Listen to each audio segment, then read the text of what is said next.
Praise rod जय मसीह की। मैं स्टैनली मैकवान, मेरे YouTube channel Hindi Gujarati Bible study में आपका स्वागत है। मेरे चैनल को आज अभी इसी वक्त आप सब्सक्राइब कर लीजिए और परमेश्वर के ज्ञान में आप बढ़ते जाओ। मालूम है नर्क में कैसे लोग होंगे? नर्क में विश्वासी लोग होंगे। नर्क में ऐसे लोग होंगे जिनको कोई व्यसन नहीं है। नर्क में ऐसे लोग होंगे जो एक दूसरे से प्रेम करते होंगे। नर्क में ऐसे लोग होंगे जो कभी क्रोध नहीं करते होंगे। नर्क में ऐसे लोग होंगे जो कभी किसी से लड़ाई झगड़ा नहीं करने वाले होंगे। नर्क में ऐसे लोग होंगे कि जैसे परमेश्वर पसंद करते हैं ऐसे लोग नर्क में होंगे।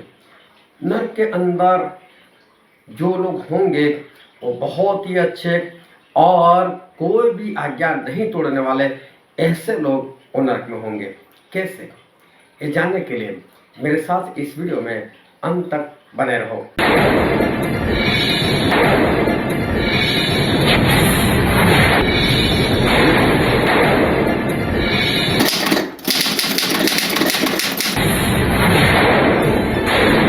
आओ एक वचन पढ़ते हैं, लूका 16 और 19 से 31। एक धनवान मनुष्य था जो बैंजनी कपड़े और मलमल पहनता और प्रतिदिन सुख विलास और धूमधाम के साथ रहता था। और लाजर नाम का एक कंगाल घावों से भरा हुआ उसकी देवड़ी पर छोड़ दिया जाता था। और वह चाहता था कि धनवान की मेज पर की जूठन से अपना पेट भरे, वरन कुत्ते भी आकर उसके घावों को चाटते थे। और ऐसा हुआ कि वह कंगाल मर गया और स्वर्गदूतों ने उसे लेकर अब्राहम की गोद में पहुंचाया। और वह धनवान भी मरा और गाड़ा गया। और अधोलोक में उसने पीड़ा में पड़े हुए अपनी आंखें उठाई और दूर से इब्राहिम की गोद में लाजर को देखा। और उसने पुकार कर कहा, हे पिता अब्राहम, मुझ पर दया करके लाजर को भेज दे, ताकि वह अपनी उंगली का सिरा पानी में भिगोकर मेरी जीभ को ठंडी करे, क्योंकि इस ज्वाला में मैं तड़प रहा हूँ। परंतु अब्राहम ने कहा, हे पुत्र, स्मरण कर कि तू अपने जीवन में अच्छी वस्तुएं ले चुका है और वैसे ही लाजर बुरी वस्तु है, परंतु अब वह यहाँ शांति पा रहा है और तू तड़प रहा है। और इन सब बातों को छोड़ हमारे और तुम्हारे बीच एक भारी गड्ढा ठहराया गया है कि जो यहाँ से उस पार तुम्हारे पास जाना चाहे वे न जा सके और न कोई वहाँ से इस पार हमारे पास आ सके। उसने कहा, तो हे पिता, मैं तुझसे विनती करता हूँ कि तू उसे मेरे पिता के घर भेज, क्योंकि मेरे 5 भाई हैं। वह उनके सामने इन बातों की गवाही दे, ऐसा न हो कि वे भी इस पीड़ा की जगह में आए। अब्राहम ने उससे कहा, उनके पास तो मूसा और भविष्यवक्ताओं की पुस्तकें हैं, वे उनकी सुने। उसने कहा, नहीं हे पिता अब्राहम, पर यदि कोई मरे हुओं में से उनके पास जाए तो वे मन फिराएंगे। उसने उससे कहा कि जब वे मूसा और भविष्यवक्ताओं की नहीं सुनते, तो यदि मरे हुओं में से कोई भी जी उठे तो भी उसकी नहीं मानेंगे। एक धनवान इंसान था और एक लाजर था। ये कहानी हम सभी को मालूम है। और जो धनवान इंसान था वो धनवान इंसान के घर के बाहर लाजर नाम के एक व्यक्ति को लोग छोड़ दिया करते थे। उसके घर वाले उसके घर के बाहर आकर उसको रखकर चले जाते थे। कारण क्या था कि उसके पूरे शरीर में फोड़े पड़े हुए थे, वो गरीब था और भिखारी था, और इसलिए उस लाजर को वहां पर छोड़ कर चले जाते थे। ये धनवान हर रोज उसको देखता था। और ये जो लाजर था उसके ऊपर तो कोई कपड़ा भी नहीं था। कपड़ा इसलिए नहीं था क्योंकि वो गरीब था और कुत्ते आकर उसके फोड़े चाटते थे। अभी सोचो कि कैसी हालत एक लाजर की होगी। तो ये जो धनवान इंसान था वो लाजर के लिए बहुत कुछ कर सकता था। वो लाजर के घावों के लिए उसको अस्पताल लेकर जा सकता था, उसकी दवाई करवा सकता था। और लाजर के पास अगर घर नहीं था तो धनवान के पास इतने पैसे थे कि वो इसके लिए घर बना सकता था, उसको अपने साथ रख सकता था, वहाँ पर किसी डॉक्टर को अपॉइंट कर कर उसकी दवाई कर सकता था, उसको अच्छे अच्छे कपड़े पहना सकता था, अच्छा अच्छा खाना भी उसको खिला सकता था। क्योंकि जब लाजर की परिस्थिति हम देखते हैं तो लाजर जो है वो जब धनवान को देखता था उसके घर के अंदर, और वो शराब के नशे में धुत जब वो खाना खाता था और उसके मुंह से कुछ गिर जाता था तो लाजर को ऐसा होता था कि अगर ये भी मुझे मिल जाए तो कितना अच्छा, लेकिन उसको वो भी नहीं मिलता था। ऐसी हालत में लाजर था और सामने एक धनवान मनुष्य वो ऐसी परिस्थिति में था कि वो बहुत कुछ उसके लिए कर सकता था। तो धनवान इसके लिए बहुत कुछ कर सकता था, लेकिन धनवान ने कुछ नहीं किया।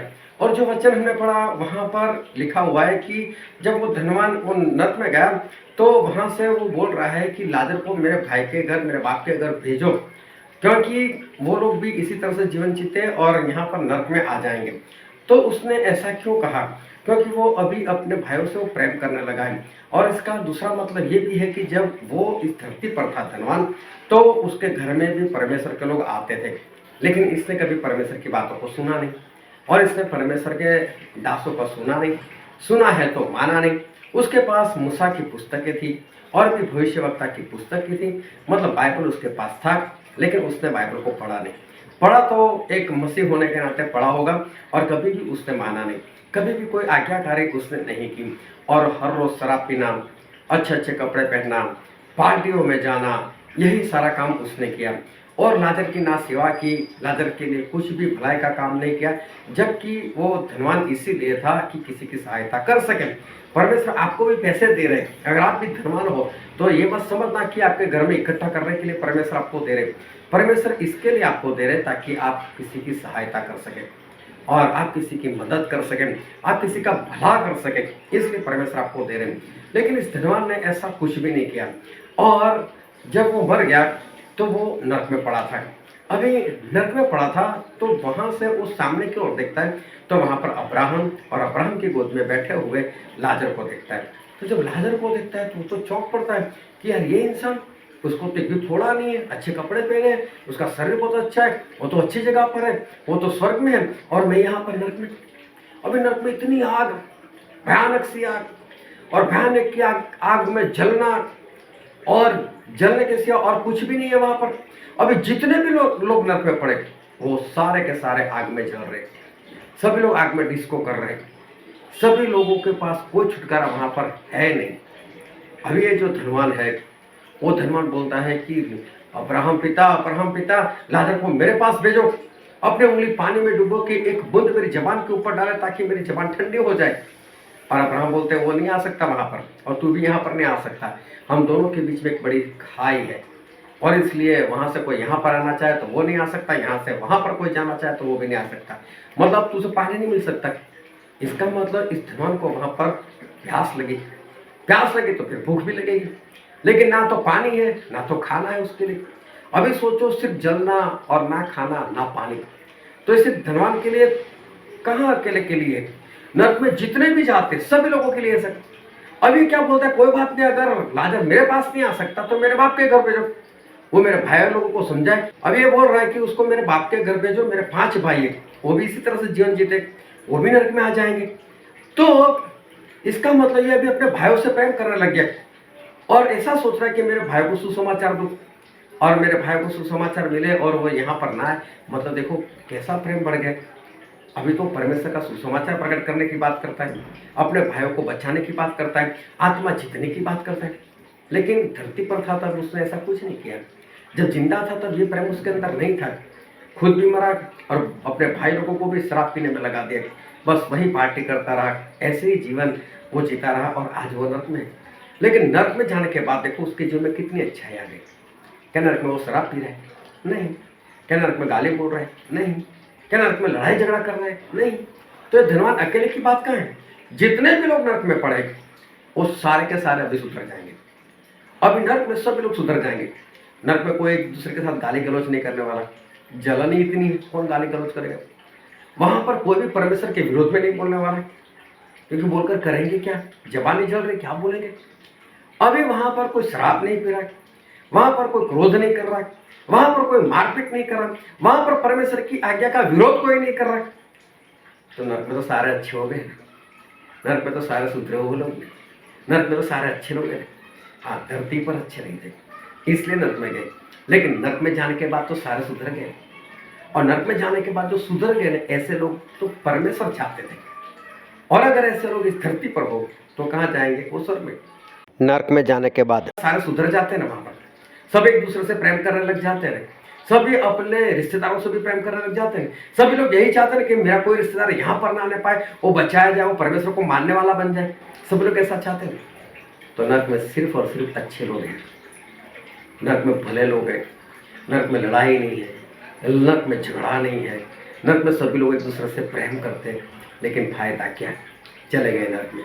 वो काम जो नर्क में गिरने के बाद कर रहे हैं, वो काम उनको इस धरती पर जिंदा थे तब करना था।